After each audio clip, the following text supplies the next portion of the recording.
Përse duhet ishte soja baza ushqimore e shkollave në Amerikë? Për faktin e thjeshtë se soja është ushqimi më i njohur në botë në përmbajtjen më të lartë të estrogjenit. Pra kemi të bëjmë, si thush, me një agjendë ushqimore për të hequr mishin e kuj se është i keq. Ato që u kthye pra, para një muaj, nga administrata Trump si maja e cilësisë ushqimit. Ushqimi më i domosdoshëm i njeriut, mishi i kuq. Po, proteinat. E zvendësua me mish soje. Çfarë ishte mishi i sojës?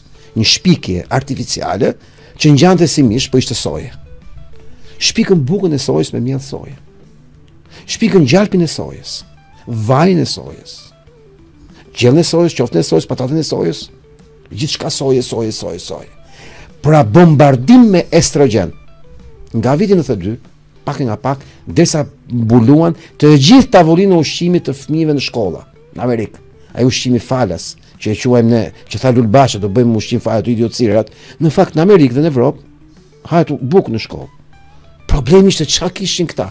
Dikush thot, po bëshin për ekonomi se kushtonte më pak. Kush tha që kushtonte më pak? E para, e dyta, pse pikërisht estrogeni ke djemt e vegjël?